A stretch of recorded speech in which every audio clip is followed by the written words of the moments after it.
All right, everyone, welcome back on into another episode of CERNIG. Today, my guest is Soren Staff of Them Coulee Boys, a band that I was not familiar with until fairly recently, but one I have come rather obsessed with, even more so after doing some research before today's interview, and we'll get into that in just a minute. But Soren, first, thank you so much for joining the show. Yeah, thanks for having me. I'm happy to be here. Yeah, I think it it goes without saying for anyone who knows about your band that energy and good vibes and just great music are what you're all about. And I really want to start there. I do want to give you an opportunity to talk a little bit about your background, but I think that was the initial thing that drew me to your band when I got to see you live in Charlotte back in April. And then doing some research and everything, and I noticed that energy and sincerity in your music is important. Can you tell us a little bit about why that is? I think it's something that we built our brand on. I mean, this is all of our really first real band. We all played in little bands in high school, but Coulee Boys is all five of us first real, or at least me, Bo, and Gents, the core three guys who started it. It was our first real um foray into making music and doing it as a profession. And when we were starting that, we weren't that good of musicians.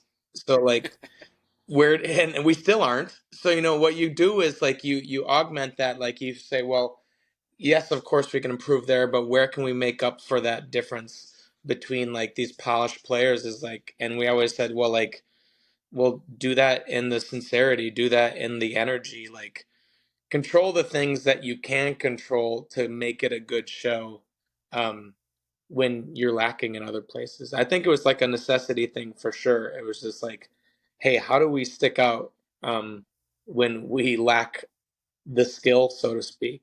So that's just something I think that we built ourselves on, and now that with the skills have come, it's just stuck around. It's fun. Do you ever find that it's hard to replicate that energy that you had when you were younger and just getting started and really kind of had nothing to lose because you hadn't really developed a reputation? Now you have a reputation, you have a Right. following, and it's like, and like you said, you have more skills, so you're better musicians. Like, is it harder to replicate that energy night after night when you're out on tour? The nice part about it is that we like to play songs from all of our eras, so to speak. I'm thinking of Taylor Swift now, thinking of eras, but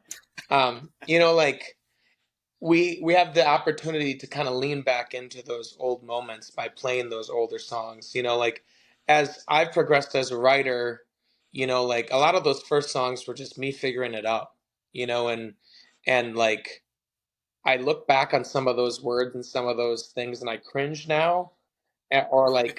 Or back then, I didn't have the strength of writing to lean on, that I could just stand there and sing it to you.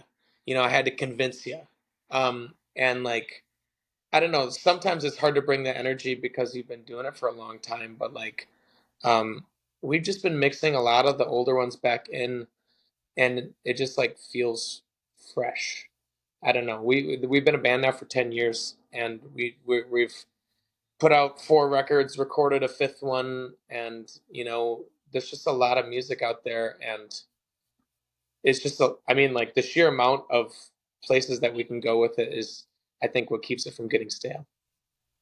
Yeah, yeah, I bet the accomplishments of, like you said, just staying together so long and then getting out on the road together and all of that's got to be enough an adrenaline rush at the very least to keep it going Yeah. on a regular basis. So, talk to me then a little bit, just about your personal experience with music growing up. Like, when I guess when did you think it could be something that you could take seriously? Like you said, it didn't happen until more recently, but I'd love to know a little bit more about your upbringings in music. Yeah, I mean, I grew up around music. My parents put me in piano lessons. Me and my brother Jens was also in the band, uh, where we were always singing in the church choirs, doing that kind of thing. So it was just around.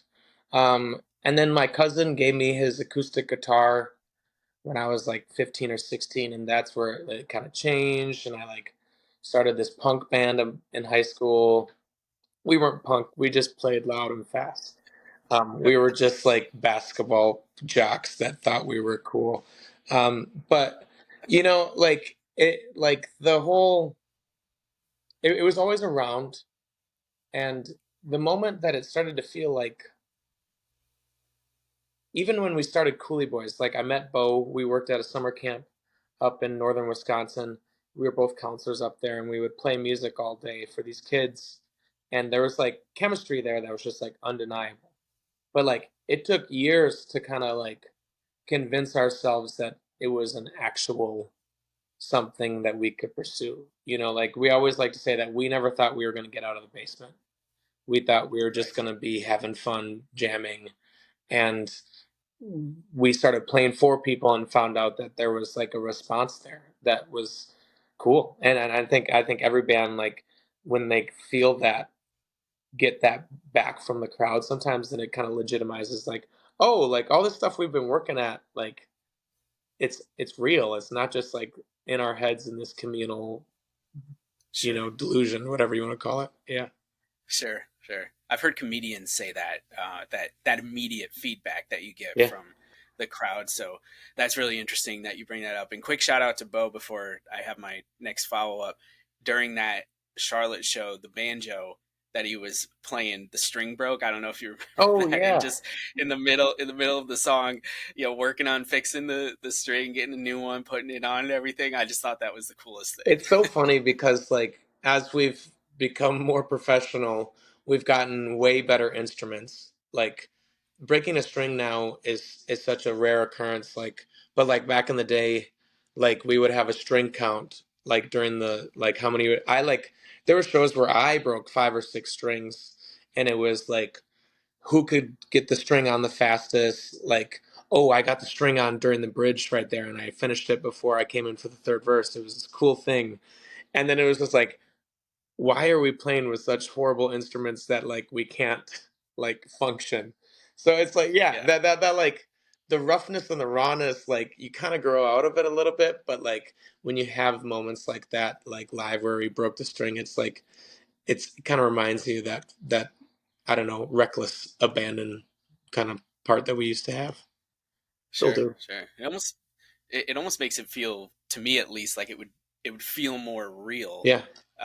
versus like just being, so things are so overdubbed these days Hmm. with music. It seems like, and so overproduced, and it's like this is just you on stage with your instruments, and if they break, they break. Like something you got to work through Yeah, it. people respond real. They can smell the Yeah, BS, so it's like we think it's a good thing. yeah, absolutely. So, when you get together, the band forms. So you said that was 10 years ago. Yeah.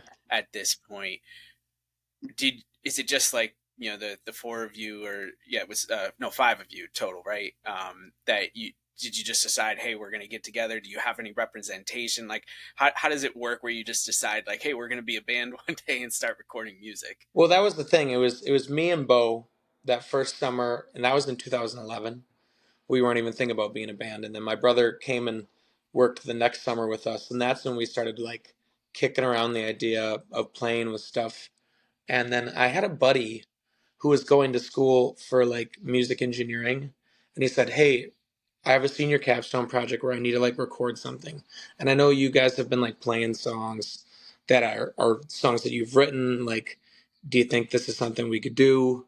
And like that was kind of the genesis of like, we had played a show before that, but it was like a bunch of covers and maybe a Hmm. handful of whatever. But then like it was just my buddy being like, "Hey, I need to do this for school. Would you guys want to do this?" We did it overnight in his like living room where his dogs would bark too loud if we got too loud. So it's just like the weirdest recording experience. But it was fun and like it was addicting, and we had this thing now that we could call ours and show to people. And yeah, I don't know, like I don't think it's a real conscious decision. It just is. it just happens, you know. I mean, it was like, okay, do you guys, we have this thing, do we want to play some shows now? And we like booked our own selves for a while, and then we found a manager, our manager Parker, who's been with us for like the last 7 years. But we did it on our own for a while, and that was crazy. And but yeah, you know, we picked up Neil about 6 years ago to play bass, and picked up Stash 3.5, 4 years ago to play drums. And I don't know, it's there's never like a moment of like, okay. I mean, we okay, I take that back. There was one, we played our second show ever. We were playing in the apple orchard, and it was outside in October in Wisconsin. So it's 20 degrees, if that. You know, it's cold as heck.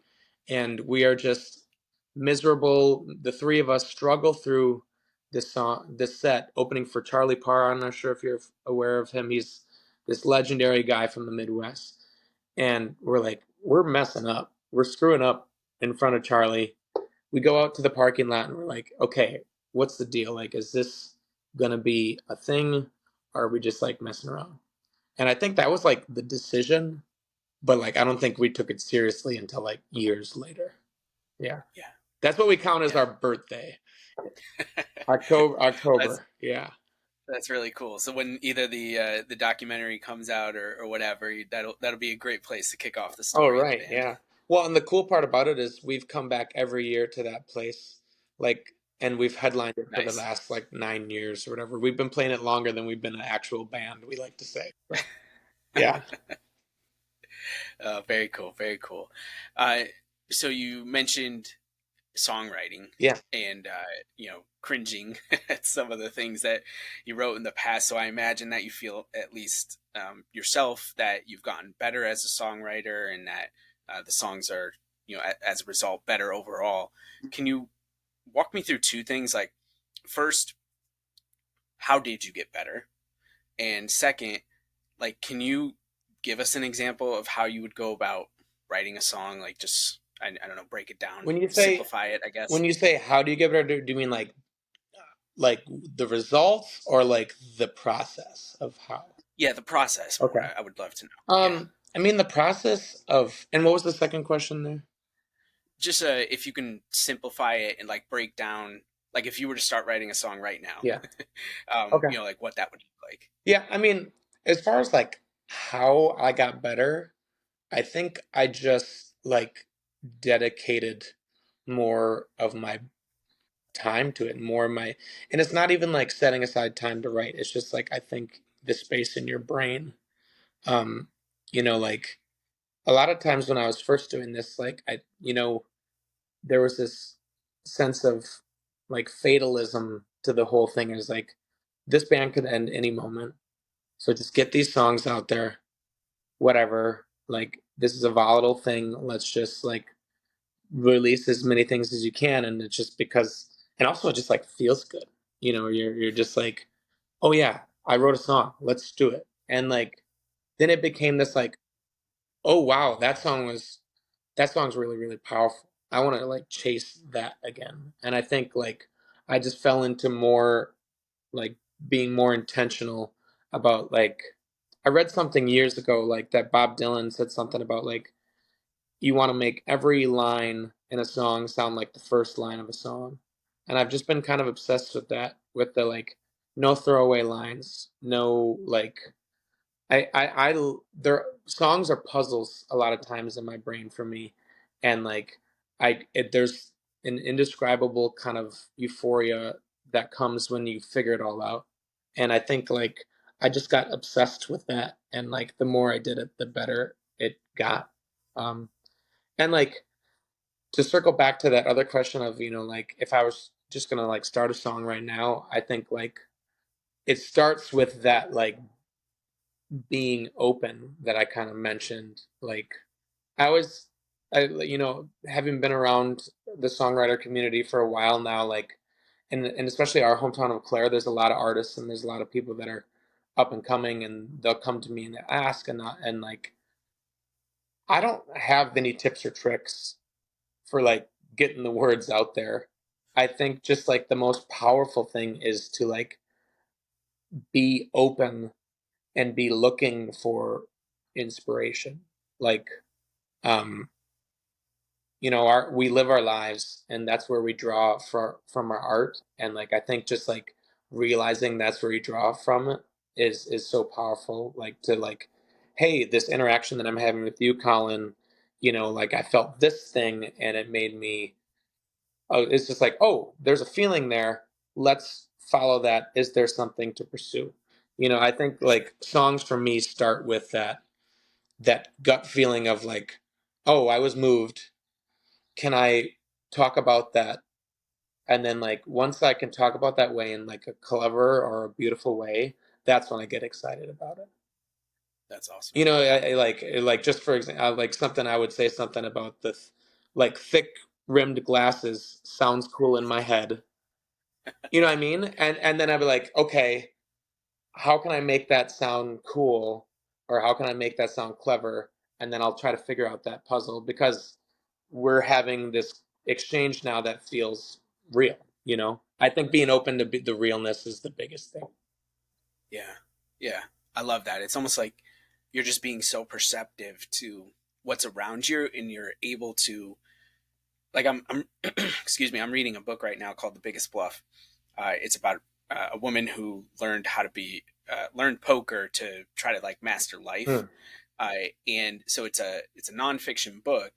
And in nonfiction books, at least most of the ones that I've read in the past, there's not as much explaining of like circumstances or like situations. Hmm. It's more just like, give me the facts and run it down. Right. She does a tremendous job of like kind of painting the scene for when she's meeting up with this world champion of poker and everything, and it like kind of brings you into the room. And I feel like that's kind of what you're talking about with the lyrics too, is to say like, let's not just focus on the big things, let's focus on those little details without maybe getting as detailed as a Dylan Right. or an Yeah. early Springsteen or something, but being able to tell that full Right. story, and that's a really cool concept to me. Well, you bring up Springsteen, and like, I believe he said something like about this like zoom in, zoom out technique, where it's like you zoom into the details to like make it feel real, and then zoom out for the chorus to say, hey, here's what you're talking about.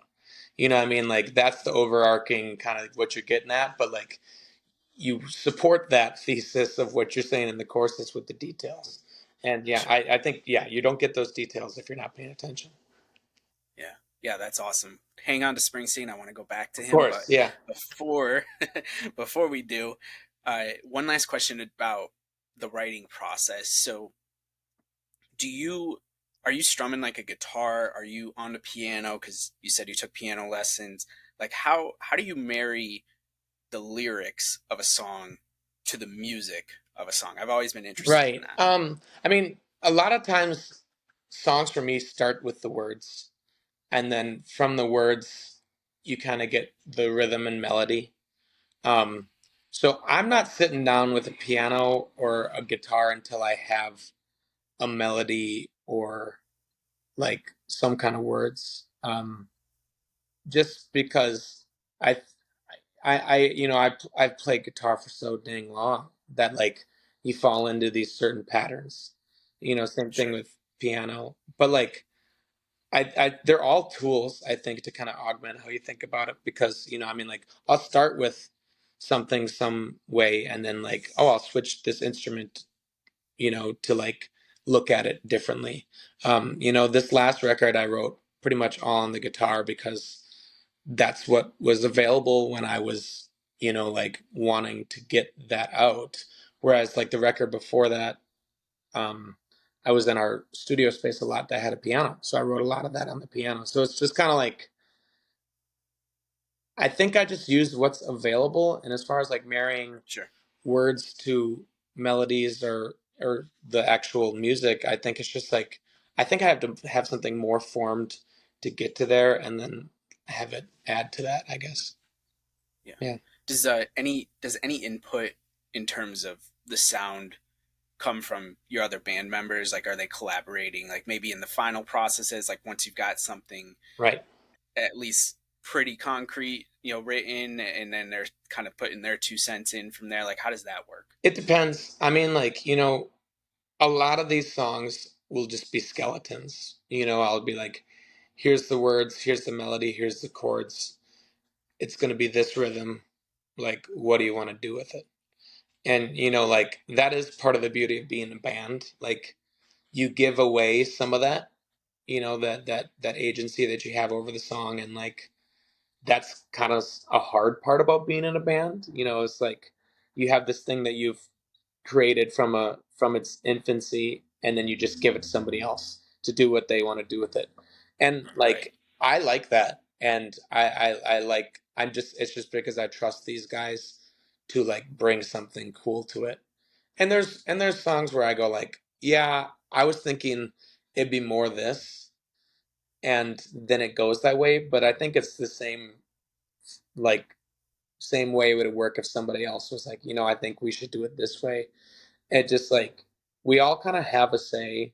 um and it, the cool part about it is like how democratic it really is. Like, I have to give up parts of myself, which is really hard. um but it's the cool part about being in a band. So Sure. And I can imagine, at least to a certain extent, that carries over onto the stage, where you're talking about that energy. Like, if you've got band members who believe in the song and right, also contributed in some way to it, like, they're probably going to give it more energy than someone who right, either doesn't have a say, or for whatever reason doesn't feel like they love the song.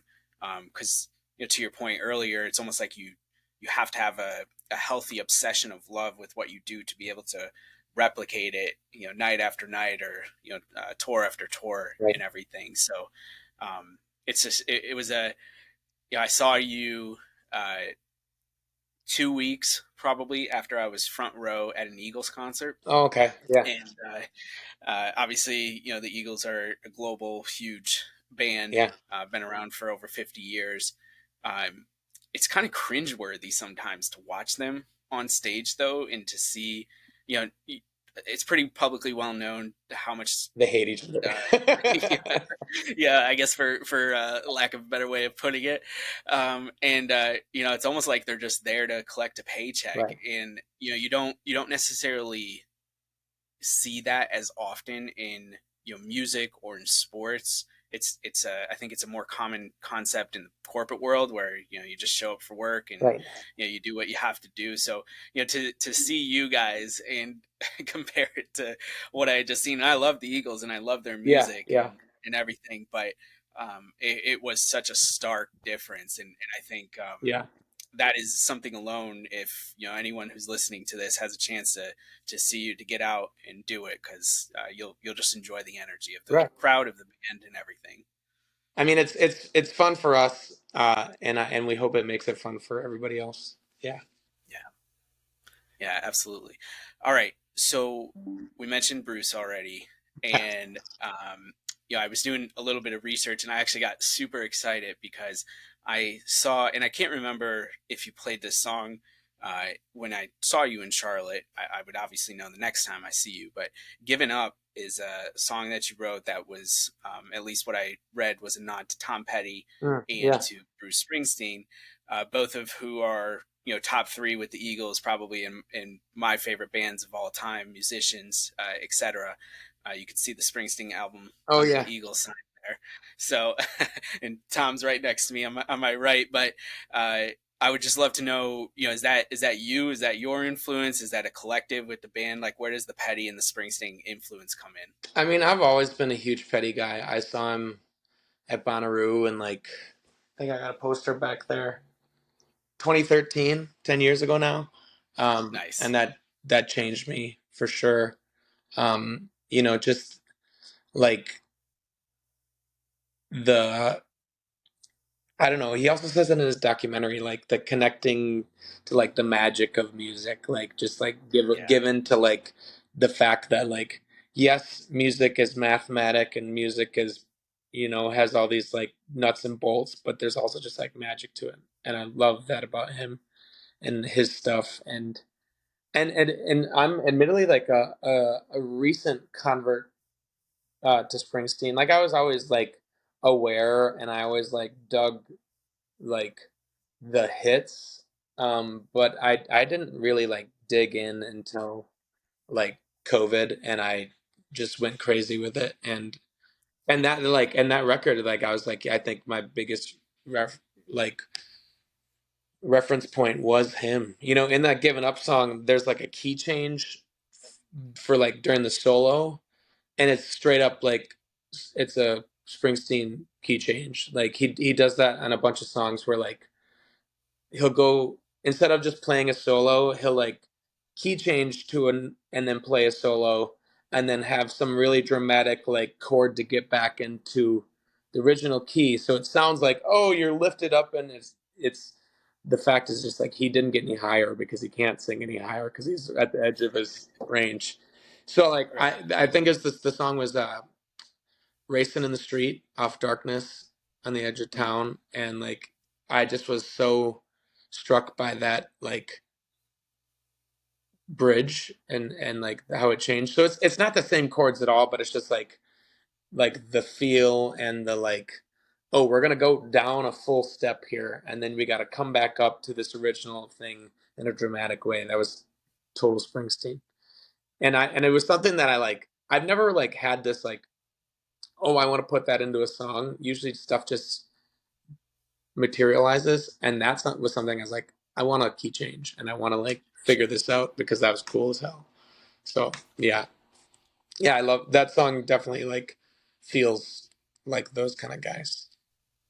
Yeah, that's so cool. Very, very cool. And uh, someone can fact check me who's listening to this, but I'm pretty sure "Racing in the Street" is Springsteen's favorite song. Oh really? Uh, the countless that he's written in his career, and the Tom Petty thing is really cool too because I just read Dave Grohl's memoir a little while Hmm. ago, and when after Nirvana and Kurt Cobain died, Tom Petty was switching drummers and he needed a drummer for the Wildflowers album. They were going on SNL. And so he reached out to Dave, asked him to do it. Dave did it, went really well. And then he asked Dave to be in the band. And Nirvana was a little bit like the Eagles. I was telling my wife this, where it was like maybe they didn't hate each other as much, but it Yeah, was definitely a little on edge all the time. And just a not a great situation, I would yeah, say. yeah. And Tom in that experience with the Heartbreakers, he was like, this is real, like this is a brotherhood, like Hmm. you'll travel nicely, things will be good. And Dave ultimately said no because he didn't want to be known as that guy from Nirvana, and went Right. on to found the Foo Fighters and everything. Yeah. But I just thought it was an interesting parallel to your band because it definitely feels like I felt that brotherhood again, that realness on stage. And Mm. it was like that was what I the one time I got to see Tom Petty and the Heartbreakers was I think 2 months the day that he died Oh wow. back in 2017, and it was one of my favorite shows, and I'm just so grateful. But I could feel that too, just seeing him. Like they still loved each other, they Right. still loved playing music together after all those years. And that's the thing. Like even you probably saw him in some massive like stadium or coliseum or theater, whatever, and it's Yeah, and you could still feel that. You know, like yeah, people can smell it when it's not real, and I and like so I don't know. I think I pride ourselves on being a band this long because you can't do that without being brothers. You can't do that without yeah, like that trust and that love. And I don't know. I think it's helped that we were. I mean, I have an actual brother in the band, and then like sure, a best friend. So I'm Bo's daughter's godfather. We're so yeah, connected, and I think that informs everything we do.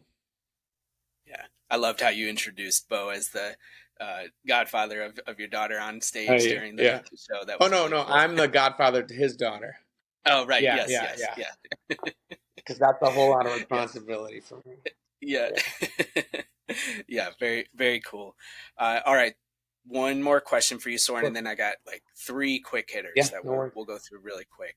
I saw in the past that you've toured with Trampled by Turtles, and it looks like you had some type of relationship. What does that look like these days? What kind of influence does that band have on your band? I mean, like we actually we're doing a 10-year anniversary show in a couple of weeks to kind of celebrate everything. And to do that, we're going to be playing a set that we played 10 years ago. We found like this old set list, and we were like learning all these old songs that we haven't played in forever. And like the first song we ever played on stage as a band was a Trampled by Turtles song. They loom so large in our musical community, like the string band slash like acoustic folk music community in the Midwest, but just because they've been at it for so long and they've been at it, and they've done things that no other band has done in that space for us. I mean, like you have the Bon Ivers, but like, like Trampled is this much more like, I don't know. When we like toured with them, it was like, oh, these are just normal people. Or these guys just like love playing music too. And Yeah. like it made the whole thing more attainable to us. I think you grow up with these people as your idols. Like we stood in line at their shows for really like I've waited 6 hours in line to get front row at one of their shows, and now I have their numbers in my phone and we talk. So it's so weird, like you have that like whatever. But Dave, the lead guy, um, he produced one of our records. He was like our Die Happy record. So we have this connection with them. We've gone out with them multiple times, and like I really can't say you know enough about like just like real people, really kind, wonderful people. And just very giving of their art and their like I don't know what you want to call platform or their power within the community. They have like a scholarship that they give away every year to musicians to just do whatever with. I think it's I don't know. We would not exist without Trampled, and yeah, it's fun to call them friends now for sure. That's so cool. Thank you for sharing that. And great to hear that you have an awesome relationship. I'm going to see them first time in a long time for me, but one of my best friends, big super fan. And even my other best friend has seen them at least a dozen Yeah. times. And I'm catching up, but I'll definitely let them know about your band as well, since it's very Hell yeah. similar Awesome. type music and everything. But yeah, I actually had Christian, their manager, on the Oh, podcast cool. last month. Really nice He guy. was, Yeah. Yeah. yeah, super nice, and Yeah. it makes me happy that there are people like you and him, and yeah, everyone else in your band and their band who seem like legitimately happy and just nice people and want to play good music. Like that's a great thing for someone who loves music like myself, to like Right. not feel like it's a jaded, like really toxic environment. Like, don't get me wrong. There's plenty of those people in the music business. It is a cesspool, but like that I think it makes it that much more like awesome when you come across people like Christian and like and those guys. It's like oh yeah, like good guys can win kind of thing, Yeah, so absolutely. All right, Soren, I've got a couple quick hitters for yeah. you, and then I will let you go. All right, let's start with some live stuff. Favorite tour spot that you've gone as a band? I Like love maybe not the venue, but the city. favorite city. Um, God, I gotta think recently. I love North Carolina. I know I'm just gonna like shout out because you were at Charlotte, but like we played Charlotte, like Asheville and Raleigh, and like all of those were great. Like I was like I could live here for Yeah, sure. it's it's a good time of year to Yeah, come to. yeah, It's not too hot yet, but it's definitely warmer than it is up your way. yeah, 100. So, percent all right. Favorite song to play live? Of our songs are Yeah, your songs. Yeah, oh sorry. the we end with a song called Phil's song that is just like it's just this moment of catharsis at the end of the night that it just is powerful for me and for other people, and I love it. Yeah. All right. And last one. Favorite song that you've written? Oh, favorite song that I've written. I love all my babies equally, as my mom would say. Um, I it's for me it's weird because like the songs I'm excited about are the ones that are more recent. Because it just like is a bigger reflection of me. Um, I wrote a song called "Change," etc. Uh, that's not going to be on a new record that I really really love. It's I feel like it's you know one of those songs that feels like it's written, if that, you know what I mean? Like it feels like there's intention and like you like that I thought about it a lot, but in reality, like I wrote it overnight, like and during the recording sessions, and we recorded it the next day. It was just like this very like organic, quick thing. So it for something it feels so fully formed in such a small time, and I'm really proud of that, I guess.